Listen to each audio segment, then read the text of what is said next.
Hi friends, good evening. అందరూ బాగున్నారా? నేను మీ గుంటి నాగరాజు. మర్చిపోయారా? మర్చిపోయారులే, నాకు తెలుసు. మా వాకిలు కొడుతుంది, తర్వాత చూపెడతలే. రాదండి, అప్పుడు అడుగుతున్నారు. ఇక పోతే ఒక గుడ్ న్యూస్, మా ఊర్లో కూడా వాన స్టార్ట్ అయింది. ఫుల్ మొబ్బట్టింది ఫ్రెండ్స్. సరే, అది పక్క పెడితే మొన్న పోయిన గత 15 రోజుల క్రితం మేము వాడపల్లి శ్రీ వెంకటేశ్వర స్వామి సన్నిధానానికి వచ్చాము. మా వైఫ్ నేను వచ్చాము, దర్శనం చేసుకున్న తర్వాత అక్కడ అందాలు చాలా బాగున్నాయి ఫ్రెండ్స్. కోనసీమలో పుట్టడం అనేది అది కూడా ఒక అదృష్టమే. గోదావరి వాళ్ళ ఏరియాలో పుట్టడం అనేది, అటు గోదావరి ఇటు గోదావరి మధ్యలో కట్ట, తాడి చెట్లు, ఆ గుళ్ళు, గోపురాలు, అదొక అద్భుతం. ఆ ఏరియా వారికి అది పోయిన వాళ్ళకి అర్థమవుతుంది, అక్కడ ఉన్న వాళ్ళకి అర్థమవుతుంది. అది పక్కన పెడితే వాడపల్లి శ్రీ వెంకటేశ్వర స్వామి దర్శనం చేసుకున్నాం కదా. ఆ రోజు మేము ఒక టూర్ ప్లాన్ చేసుకున్నాం. ఆ టూర్లో తుఫాన్ రావటం వల్ల అన్నీ క్యాన్సిల్ అయ్యి ఒక వాడపల్లి వెంకటేశ్వర స్వామి ఒక్కటే చూసుకున్నాం. అయితే ఈ రోజున ఆ టూర్ క్యాన్సిల్ అయిన అంటే మా కళకి బాగా ఇష్టమైన 2 దేవుళ్ళు అంటే అంతెందుకు, మన భారతదేశంలో శక్తిపీఠాలన్నీ 4 తెలుగు 2 రాష్ట్రాలలో. ఆ 4గిట్లో తెలుగు 2 రాష్ట్రాలలో ఉన్నాయి. ఏంటంటే, ఒకటి జోగులాంబ టెంపుల్ గద్వాల్, 2 శ్రీశైలం, 3వది పిఠాపురం, 4వది ద్రాక్షారామం. అయితే ద్రాక్షారామం పోలేదని చాలా బాధపడ్డది శ్రీకళ. తుఫాన్కి పోలేకపోయాం. రవలపాలెం నుంచి లెక్క అయితే పోవాలి, కానీ మిస్ అయిపోయినాం. అయితే ఆ మిస్ అయిపోయిన కోరిక ఈరోజు నెరవేర్చుకుందామని చెప్పి పిలుపు వచ్చిందన్నమాట. ద్రాక్షారామం, పిఠాపురం 2 కూడా శక్తిపీఠాలు అమ్మవారి.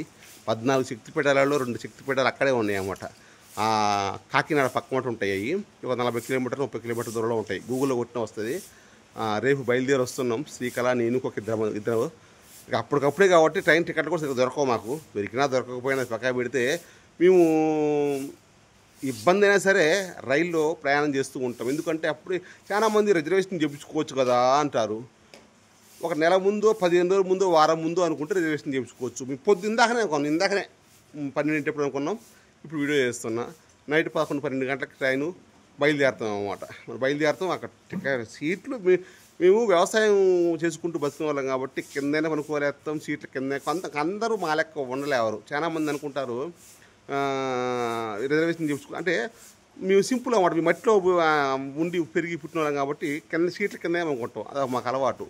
మాకు సిగ్గు శరం ఏమి ఉండదు. అంటే మట్టి అబ్బాయి అని ఉండదు అన్నమాట. దట్ ఈజ్ అంటే ఇదని చెప్పకూడదు, చెప్తున్నాను నేను. నా బతికే అంత చెప్పడం అన్నీ అది పక్కన పెడితే మాకు రిజర్వేషన్ అయితే ఏం చేయించుకోలేదు. ఆ దేవుడి సీట్లు దొరికితే విజయవాడకు పోయిన తర్వాత దొరుకుతాయి, మాకు నమ్మకం ఉంది. ఇక కాకినాడ వచ్చేసి అక్కడ నుంచి చాలామంది మేము ఉన్నామన్నా అంటున్నారు. నేను ఎక్కువ శాతం ఎవరిని ఇబ్బంది పెట్టను. ఓకే, చూద్దాం అంత దేవుడిదే. మరి మొత్తానికైతే పిఠాపురం, పవన్ కళ్యాణ్ గారు ఊరట్టుంది అది. పిఠాపురం తాలూకా. మరి ఆడికి వస్తున్నాము. ప్లస్ ద్రాక్షారామం. ఈ 2 దేవస్థానాలు. అందరూ కూడా హ్యాపీ జర్నీ అని కామెంట్ చేయండి, లైక్ చేయండి. రేపటి నుంచి ఒక 4-5 వీడియోలు వస్తాయి. వీడియోల కోసమా? కొంతమంది అంటారు వీడియోల కోసమే పోతున్నారు అంటుంటారు. వీడియోల కోసం కాదు ఫ్రెండ్స్. మాకు దేవస్థానాలు అంటే చాలా ఇష్టం, దేవుళ్ళు అంటే చాలా ఇష్టం. మా లక్ష్యం ఏంటంటే, ఈ భూమి మీదకి వచ్చినాక మేము ఉన్నత కాలంలో చూడదగిన ప్రదేశాలు చూడాలని మా కోరిక. అదే విషయం. ఓకేనా? 18 శక్తిపీఠాలలో ఒక శ్రీశైలం ఒకటే చూసినాం. రేపు 2 చూద్దామని కోరిక అన్నమాట. జోగులమ్మ కూడా వెళ్ళాలి. తర్వాత సరే, ఓకే. నెక్స్ట్ ఇంకా లాంగ్ పోతా ఉంటే వీడియో ఎక్కువ అవుతూ ఉంటుంది. పంచవటి క్షేత్రాలు కూడా ఉన్నాయి తెలుసా? పంచవటి క్షేత్రాలు ఉంటాయి.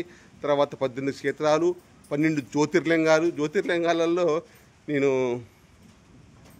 శ్రీశైలం ఒకటే చూశాను. తర్వాత ఏ చూడలేదు. అది ఎప్పుడు చేసిపోతే కాశీ పోవాలి.